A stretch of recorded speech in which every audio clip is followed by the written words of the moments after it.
सुप्रभात बच्चों, कैसे हैं आप सब। उम्मीद करती हूँ आप सब अच्छे होंगे।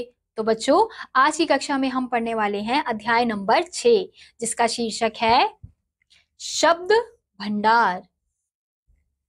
किसी बात को किसी शब्द के माध्यम से अधिक प्रभावशाली ढंग से कहा जा सकता है।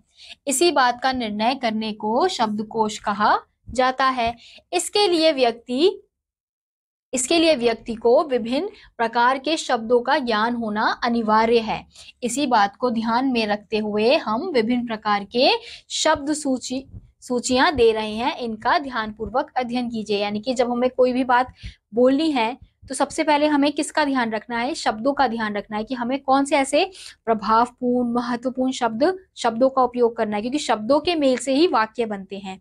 तो इसलिए हमें ये ध्यान में रखना होता है कि कौन से ऐसे शब्द हैं जो अगर हम उसे वाक्य में उपयोग करेंगे तो उसका प्रभाव सामने वाले पर अच्छे से पड़ेगा। तो हमें यहाँ पे कुछ शब्दों की सूचियां दी जा रही है। तो पहला है तत्सम तद्भव शब्द।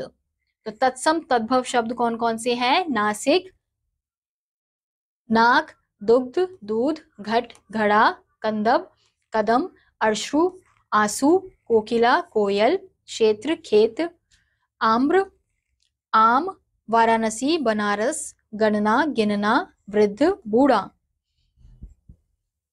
तो ये हैं हमारे तत्सम और तद्भव के उदाहरण। तो तत्सम कौन से होते हैं? जो संस्कृत के शब्द होते हैं, और तद्भव जो संस्कृत से हिंदी भाषा में कुछ परिवर्तन, उनके रूप में कुछ परिवर्तन हुआ होता है, वो हिंदी भाषा में उपयोग किए जाते हैं।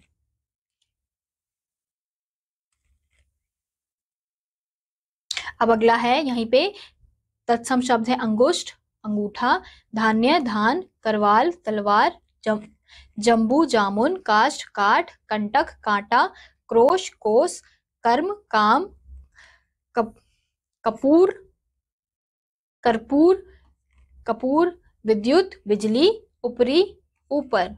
तो यहाँ पे आप कुछ और तत्सम तद्भव के उदाहरण देख सकते हैं। अब अगला है हमारा विलोम शब्द। तो विलोम शब्द कौन से होते हैं? किसी शब्द का विपरीत रूप विलोम यानी कि विपरीतार्थक कहलाता है। यहाँ कुछ विलोम शब्द दिए जा रहे हैं, इन्हें याद कीजिए। तो यहाँ पे कुछ विलोम शब्दों के उदाहरण दिए गए हैं। जैसे शब्द है गुरु, उसका विलोम शब्द है लघु, शिष्य, घृणा, प्रेम, ज्ञान, अज्ञान, स्मृति, सुमित, कुमित,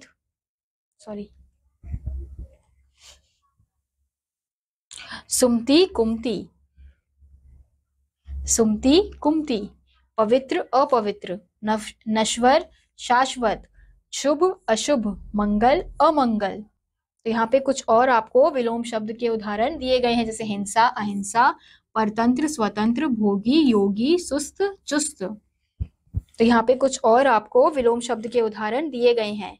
तो ये थे बच्चों हमारे कुछ शब्द भंडार, जिनमें क्या क्या थे? तत्सम तद्भव शब्द, फिर विलोम शब्द। तो हम देख सकते हैं कि किस प्रकार से हमें शब्दों के कई सारे, हिंदी में बहुत सारे शब्दों के भंडार हैं। बस हमें ये ध्यान रखना है कि हमें अपने वाक्यों में कौन से प्रभावपूर्ण शब्दों का, महत्वपूर्ण शब्दों का उपयोग करना है। हाँ, तो बच्चों हमें दिया गया है पर्यायवाची शब्द। किसी शब्द विशेष के लिए प्रयोग किए जाने वाले समानार्थक शब्दों को पर्यायवाची शब्द कहते हैं। यानी कि वह शब्द, जो कुछ शब्द ऐसे होते हैं जिनका कुछ हद तक समान रूप मिलता है। हम ये नहीं कहेंगे कि उसका पूरा ही वो समान रूप से, पूरे ही तरह वो समान होते हैं, लेकिन कुछ हद तक वो समान होते हैं, इसलिए वो पर्यायवाची शब्द कहलाते हैं। तो पर्यायवाची शब्दों के ज्ञान से हम अपनी बात को प्रभाव ढंग से प्रस्तुत कर पाने में समर्थ होते हैं। पर्यायवाची शब्दों का उपयुक्त और सटीक प्रयोग भाषा में चमत्कार उत्पन्न करने के साथ साथ भावों की सुंदर व सार्थक अभिव्यक्ति करने में सहायक होता है। अब नीचे कुछ पर्यायवाची शब्द दिए जा रहे हैं, इन्हें याद कीजिए। तो हमें कौन कौन से पर्यायवाची शब्द दिए हैं? फौज, सेना, कटक, दल, अनीक, हाथी, करी, कुंजर, हस्ती, वितुंड, दंती, गंगा, जानवी, सुरसरी, तृप्तगा, भागीरथी, ईश्वर, प्रभु, परमात्मा, ईश, परमेश्वर, भगवान, समुद्र, रत्नाकर, जलधि, सागर, वारिध, पयोधी, सरस्वती, गिरा, वीणा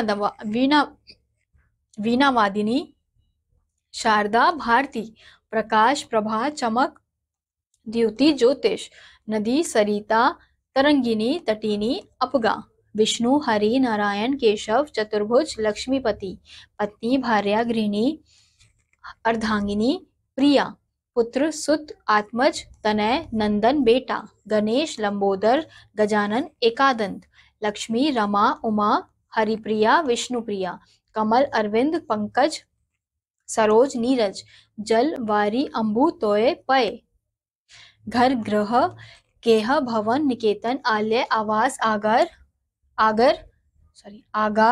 सदन, चंद्रमा, शशि, मयंक, सोम, इंदु, शशांक, राकेश, विधु, सुधांशु, सुधाकर, हिमांशु, पवन, समीर, अनिल, वायु, वात, मारुत, हवा, पृथ्वी, भू, भूमि, धरा, क्षिति, वसुधा, वसुंधरा, धरती, रत्नगर्भा, अग्नि, आग, अनल, ज्वाला, पावक, दहन। तो ये थे बच्चों हमारे पर्यायवाची शब्द।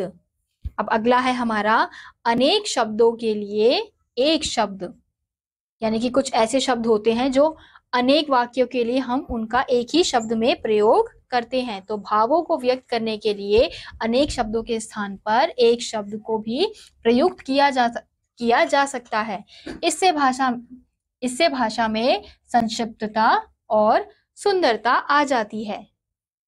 तो हमें यहाँ पे कुछ उदाहरण दिए गए हैं अनेक शब्दों के लिए एक शब्द के। तो चलिए इन्हें पढ़ते हैं।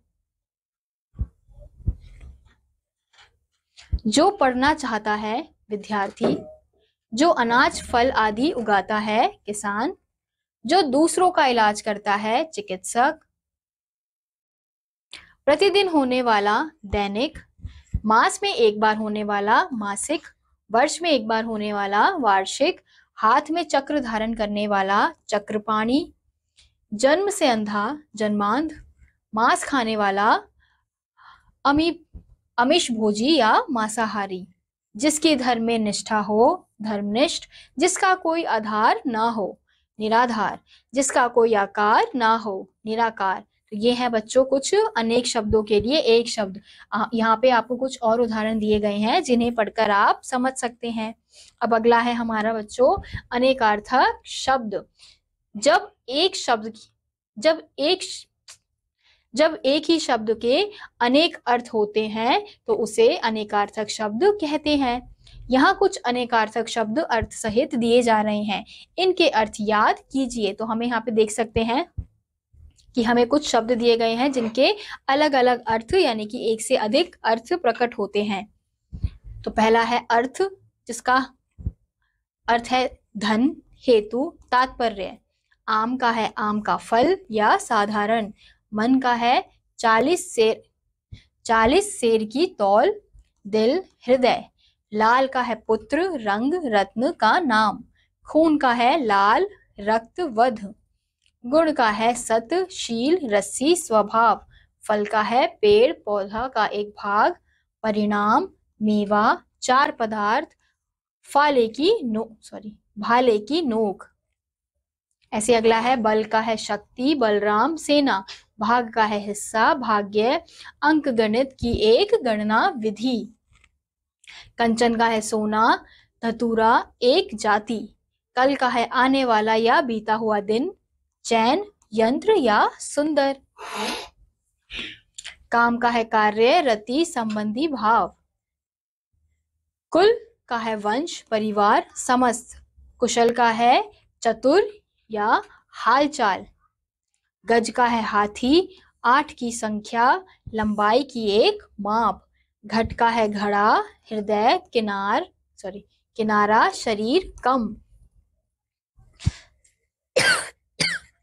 चीर का है वस्त्र, फाड़ना। छंद का है पद्य, रचना, रुचि, विष, धोखा, बंधन, कलाई का एक कहना। जुआ का है बैल के कंधे पर रखा जाने वाला या एक प्रकार का खेल। झिल्ली का है पतली तह, झिंगूर, सूर्य प्रकाश, दिए की बत्ती या एक बाजा।